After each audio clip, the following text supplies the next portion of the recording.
Kurd dîroka fermî qebûl nakin. Medenî Ferho dîroka fermî ya Tirkiyeyê bi gotina erebî sûyî mîsal e û nabe mîsal. Bi Kurdî mînaka xerab e û nabe mînak. Em mecbûrin dîroka fermî ya Tirkiyê ji paş ve û ber bi paş ve bixwînin. Ev jî wê bi bebingeha naskirina sosyolojiya qirkirinê ya Ziya Gökalp û neynika naskirina paşeyên Mîratsedeyên İttihat Terakî û xeta nazîst. Li cîhanê deriyên dîrokên nayên kilîtkirin. Lê dewleta Enqereyê sed û yazdeh salin dergehên dîroka jiyanê li ber Kurdan kilîtkiriye. Di vê serdemê de gelek bûyerên dejenere û kaotîk derketin holê. Arman jî tunekirina gelê Kurd, deportasyon û dagirkirina erdnîgariya Kurdistanê bû.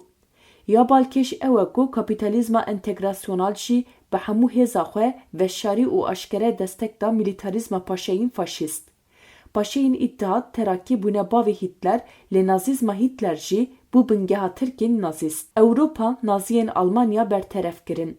Lê naziyên Tirk destek kirin di qirkirina serdema Şêx Saîd û Dêrsimê de û di dagirkirina Hatayê de hate dîtin ku dagirkirina erdnîgariya Kurdistanê û qirkirina gelê Kurd bi rêbazên klasîk û paşverûtiya sed sala navîn tê kirin.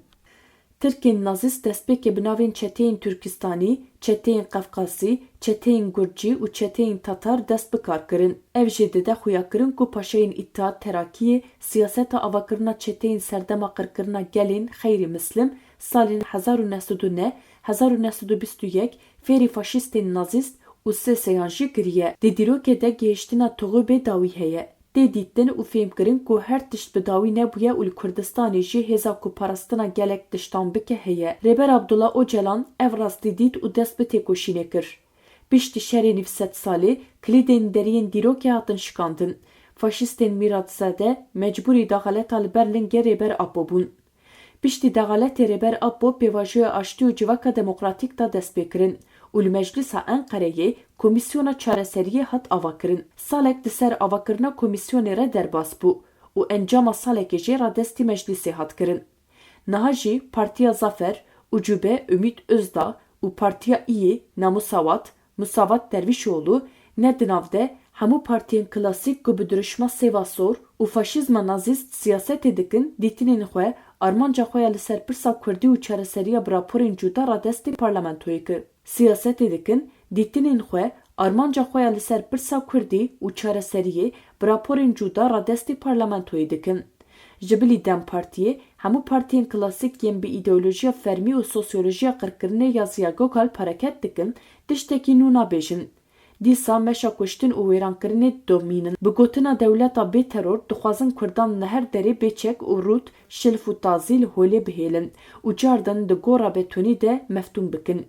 Bi taybetî li dijî Rojava, li dijî destkeftiyên şoreşa bi derdêlên giranbuha ya gelan hatiye pêkanîn di nav liv û tevgerê de ne. Dewşermeyên nazîst qîran didin û dixwazin şoreşa gelan a li Rojava radestî înisiyatîfa çeteyên paramîlîter û bermayiyên Daişê bikin. Her çi qasdî dîroka dewleta Enqereyê de yekemîn care li meclisê bi armanca çareseriya pirsa Kurdî komîsyonek hatibe avakirin, yekemîn car lîderê Kurd muhatap hatibe girtin û bi Rêber Abbo re hevdîtin hatibin kirin jî rojane û di çarçoveya nijadperestiyê de sürprîzên nû derdikevin holê. Ev xetasor a dewleta otorîter û felsefeya vesf û normên yekyekane ku bi sosyolojiya qirkirinê ya Ziya Gökalp hatiye avakirin û bi destê nazîstên Tirk de meşandin. Gelo ev sürprîzên kaotîk ku baweriya gelê Kurd têk dibin, yek, bela komên mafyoze, du, bela komên terorîst ên naziyên Tirkiye, sê, bela çeteyên JITEM û Gladioyê ye, çar, yan bela çeteyên paramîlîtere ku bi destê dewleta Enqereyê hatine avakirin. Hemû bask jî berhemên teşkîlatî mehsûsan e ku bi pêşengiya Enver Paşa hatin avakirin û bi serokatiya Mustafa Kemal hatine bihêzkirin. Piştî salên 1940 sêseyên misilman ketin nav tevgerê. Duruşma li welat aştî, li cîhanê aştî tenê ji bo petropolîtikayê li dijî komünîzm û kurdîtiyê hat bikaranîn. Gotina Tirkiyeya bêteror ku îro di pêvajoya çareseriya civaka demokratîk de tê bikaranîn jî bi heman wateyê tê bikaranîn. Kurd jî wateya vê duruşmê baş dizanin û di şerê cîhanê yê sêyemîn de bi bîr û têgihiştina diyalektika serdemî di radya sosê de hareket dikin. Kurd jî eniya demokratîk aşiyar jî baş dizanin ku Ruhê Talat Paşa di nav tevgerê de ye. Her çiqas gotina Kemalizmê were bikar anîn jî di her hal û karî de sêva sor zindiye û cihada şerê taybet jî geh bi rêya çeteyên paramîlter geh bi şerê xeyrî nizamî tê meşandin. Ev siyaseta deportasyonê ye. Hem derxistina gelê Kurd ji dîrokê hem dorpêçkirina militarîst a erdnîgariya Kurdistanê ye. Ev dorpêç bi qanûnên polayî û qedexe bi mandelekirin, înkara nasname, ziman û çandê tê meşandin. Tevî ku salek di ser Komîsyona Çareseriya Pirsa Kurdî re derbas bûye jî, yek zimanê Kurdî hîna qedexe ye. 2 tecrida li ser rêber Apo dewam dike. 3 dilên azadiyê, nexweş, siyasetmedar û hevşaredar jî di nav de yek kes nehatiye berdan. İnfaz bûye dîwarê tunekirinê. 4 cins, gef, ên li ser gelê Kurd, medya Kurdî, rojnamevan û nivîskarên Kurd jî dewam dikin. Kurd dibînin û dizanin desthilatdariya AKP û MHP dixwazin dewleta bê teror weke cihada sêvasor bikarbînin. Bi vî awayî hem Kurdan bêdeng bikin, ji mafên demokratîk dûr bikin, hem li rojhilata navîn, Asya, Efrîqa û Ewropayê serkeftinan bi dest bixin.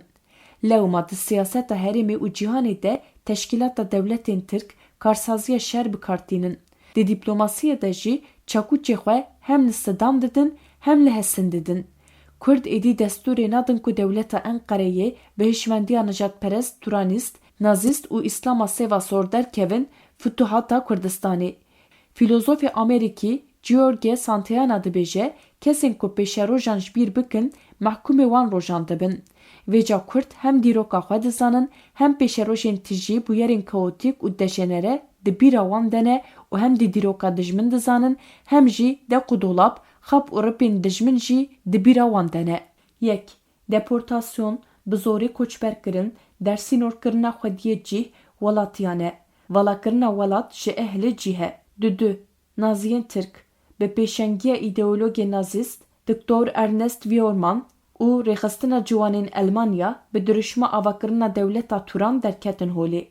Paşayên desthilatdar ên dewleta Enqereyê jî ew bi hemû hêza xwe destek kirin. 3. Paşayên îttihat Terakî di serdema qirkirina gelên Ermen, Rum, Sûryan, Kurd de diz û kujerên ji girtîgehan derxistin weke çeteyên paramîlter bi navê Gizir, Elxemsîn, taburên Kasaban, Çerkes, Kirt û herwekî din. Ava kirin û êrişî gelan kirin. 4. Seseyên Misilman rêxistina biratiyê ava kirin û têkiliya Hitler û şef İsmet İnönü xurt kirin. Piştre di nav artêşa Tirk de bihêz bûn li gel faşîstên weke Sakallı Nûrettin Paşa, nazîstên weke General Mustafa Muğlalı jî zêde bûn.